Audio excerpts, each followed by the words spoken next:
नाजरीन, कुरान मजीद फुरकान हमीद की सूरह बकरा की आयत नंबर 222 में अल्लाह रब्बुल इज्जत ने इरशाद फरमाया, वयसअलूनका अनिल महीद कुल हुवा अदन फ़अतज़िलुन निसाअ फ़िल महीद वला तक़रबूहुन्ना हत्ता यतहुरन फ़इज़ा ततहरन फ़अतूहुन्ना मिन हैथु अमरकुमुल्लाह इन्नल्लाह युहिब्बुत तव्वाबीन व युहिब्बुल मुतत्तहिरीन। आपसे हेज के बारे में सवाल करते हैं, कह दीजिए कि वो गंदगी है। हालत हेज में औरतों से अलग रहो और जब तक वो पाक न हो जाएं उनके करीब न जाओ। हाँ, जब वो पाक हो जाएं तो उनके पास जाओ जहां से अल्लाह ने तुम्हें इजाजत दी है। अल्लाह तौबा करने वालों को और पाक रहने वालों को पसंद फरमाता है। नाज़रीन, सही मुस्लिम में हजरत अनस रजी अल्लाह ताला अन्हु से रिवायत है, यहूद में से जो कोई औरत अय्याम से हो जाती, यानी औरत को हेज होता, तो वो लोग न सिर्फ ये कि उसके साथ खाते पीते न थे, बल्कि घरों में सोना और बैठना तक छोड़ देते थे। चुनाचे रसूलुल्लाह सल्लल्लाहु अलैहि वसल्लम के सहाबा इकराम रिज़वानुल्लाह ताला अलैहिम अजमाइन ने आप सल्लल्लाहु अलैहि वसल्लम से इस हवाले से पूछा कि हाइजा औरतों के बारे में यहूदियों का तो ये अमल है, हम क्या करें? तब अल्लाह रब्बुल इज्जत ने ये आयत नाजिल फरमाई, यानी ये लोग आपसे हेज के बारे में पूछते हैं। रसूलुल्लाह सल्लल्लाहु अलैहि वसल्लम ने फरमाया, तुम अपनी औरतों के साथ जबकि वो हाइजा हों सिवाय सोबत के जो चाहे किया करो। जब ये खबर यहूदियों को पहुंची तो उन्होंने कहा, ये आदमी यानी मोहम्मद सल्लल्लाहु अलैहि वसल्लम हमारे जिस दीनी अमर की तरफ मुतवज्जे होते हैं उसमें हमारी मुखालिफत जरूर करते हैं।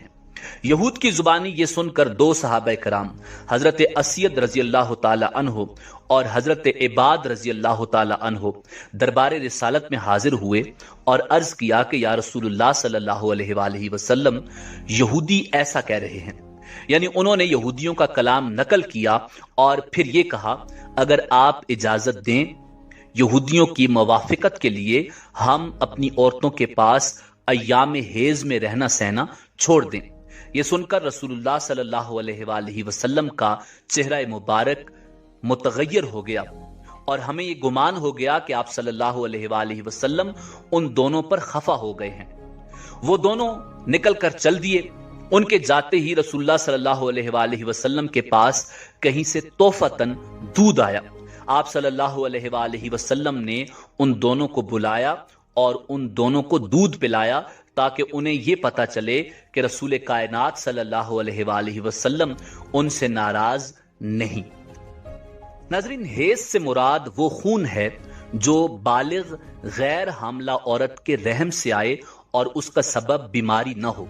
उसी खून के सबब किसी औरत में बच्चा पैदा करने की सलाहियत मौजूद होती है। अगर किसी औरत को हेज यानी माहवारी ना आती हो तो वो बच्चा पैदा करने की सलाहियत से महरूम होती है।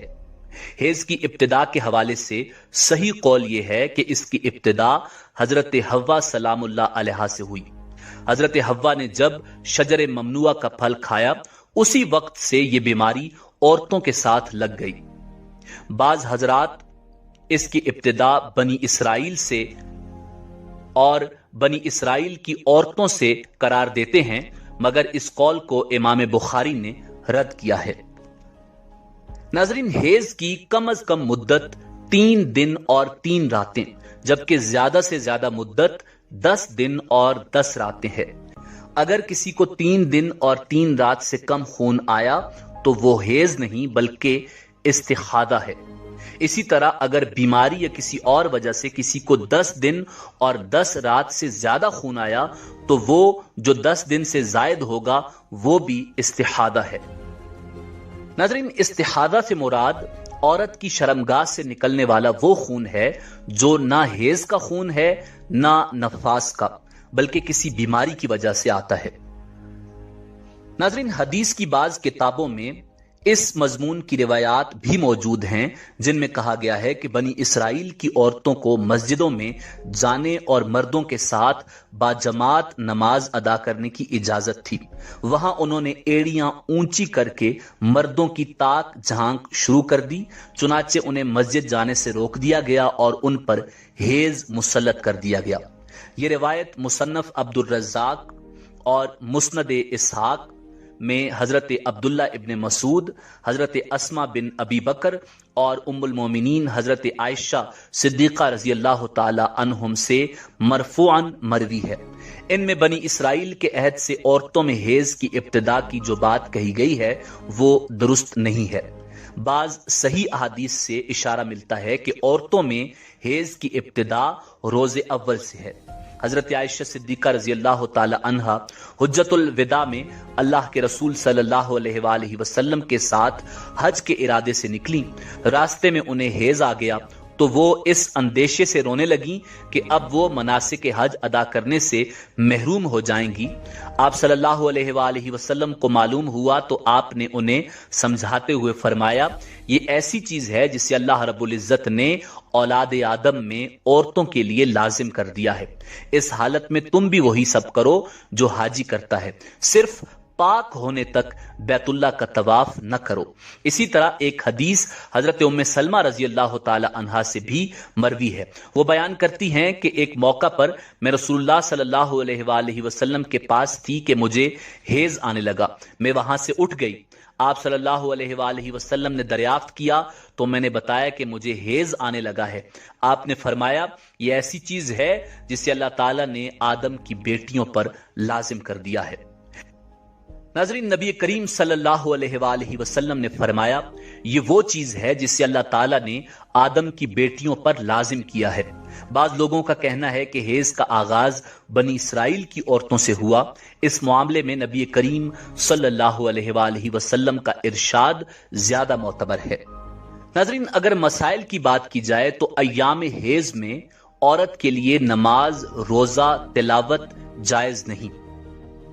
اگر ان ایام میں مسلسل خون نہیں آتا تو بھی یہ ایام ان کی عادت کے مطابق حیض میں شمار ہوں گے، جس کی وجہ سے غسل کرنے سے بھی طہارت حاصل نہیں ہوگی۔ لہٰذا ان ایام میں ذکر و اذکار اور دعا کر سکتی ہیں، نماز، روزہ، تلاوت نہیں کر سکتی۔ ناظرین، اسی طرح رمضان المبارک میں عورت کے حیض یعنی ماہواری کے ایام میں جتنے روزے قضا ہوں گے، رمضان المبارک کے بعد ان روزوں کی قضا لازم ہوگی۔ ناظرین، اسی طرح نماز کے حوالے سے مسئلہ یہ ہے کہ عورت کے لیے ناپاکی یعنی حیض کی حالت میں نماز پڑھنا جائز نہیں بلکہ معاف ہے، یعنی قضا بھی لازم نہیں۔ البتہ عورت اگر جنابت کی حالت میں ہو یعنی اس پر غسل لازم ہو، خواہ ہم بستری کی وجہ سے یا حیض کے ختم ہو جانے کی وجہ سے، اس وقت نماز نہیں پڑھ سکتی جب تک کہ غسل نہ کر لے۔ اس حالت میں اگر کوئی نماز گئی تو اس کی قضا لازم ہوگی۔